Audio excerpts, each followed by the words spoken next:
は変わんないけどね。だって。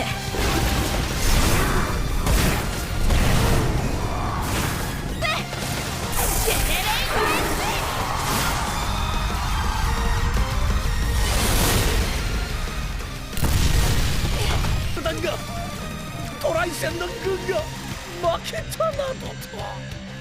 Dang. Not only was this episode really, really good, it got really good at the end and then just ended. And I was like, no, don't do this to me. Normally, when I'm watching an episode, I typically kind of pay attention to the scroll bar underneath with how much time the episode has left. But there are certain episodes that I kind of really get enveloped in while watching. And this was one of those episodes of Black Summoner that I was completely just really engrossed in and just kind of really watching.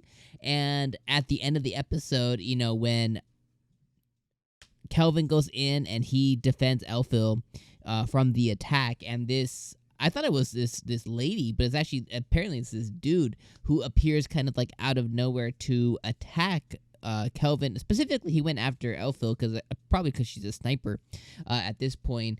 I was like, oh, who's this? And then the episode ended. I was like, oh no, don't do it to me.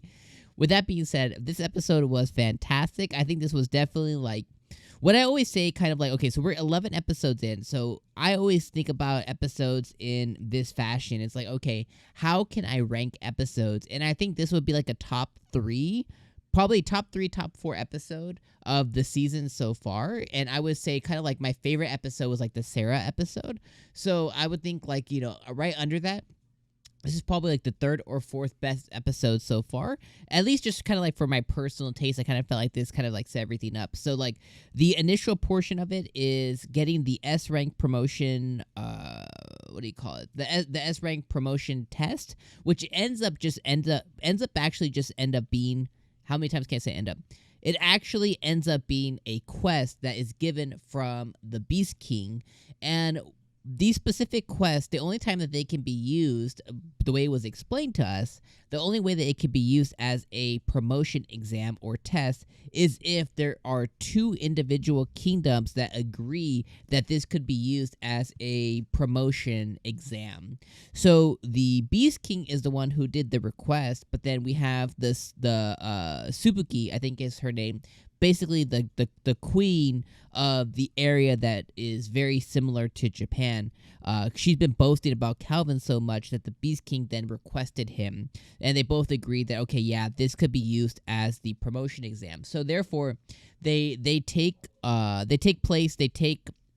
caravan over to the eastern continent, and where they actually end up going to is this elf refugee, elf area, elf village in the forest, essentially where all the elves are. What was really cool is Elfil was like, oh, this place seems really familiar to me, yada, yada, yada, yada.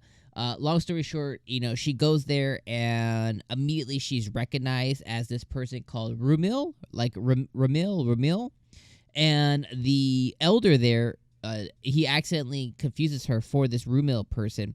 Come to find out, very, very long story short, that the flame dragon that Rumil was cursed, the flame dragon that Elfil was cursed by originally may have been the same flame dragon that stole this Rumil person from the village, because at some point the dragon had rampaged because an elf did him dirty, and he took this Rumil person as his bride.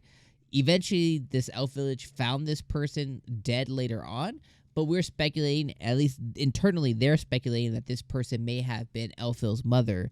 Now, Melfina explained to us that that's almost impossible because she's a half-elf, which means she's the bondage of a human and a dragon.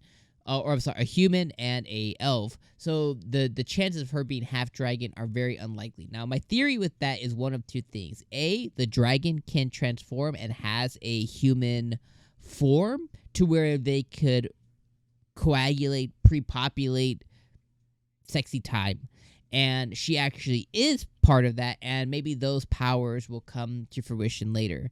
The B, so the secondary theory that I have, is that Mother, while she was at this dragon domain or something, may have had human interactions with others, and she may have done the dirty with another person, and that's why she ended up dead, because she basically cheated on this flame dragon lord person thing. So those are my kind of theories there with this Rumil Elfil stuff. But regardless, I love Elfil as a character, so getting a large portion of this episode kind of dedicated to her, which was great. Then we transition into the second half of the episode, and this one was all focused around kind of Rion finally showing her stuff, and this was awesome. So the essential kind of like second part of the episode was all about capturing the commander of 𝐼𝐶𝐻.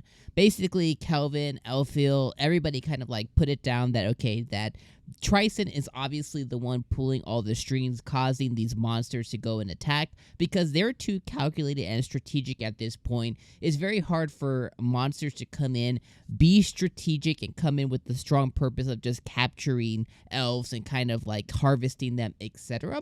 Typically, they just kind of attack out of malice, hate, or misunderstanding when it comes to monsters. So he was like, okay, this is definitely calculated, which we ended up finding out that, yeah, in fact, after Kelvin had set up a ton of barriers, a ton of traps all over, he used Sarah to set up like a gorge of just like a river of acid, all kinds of stuff.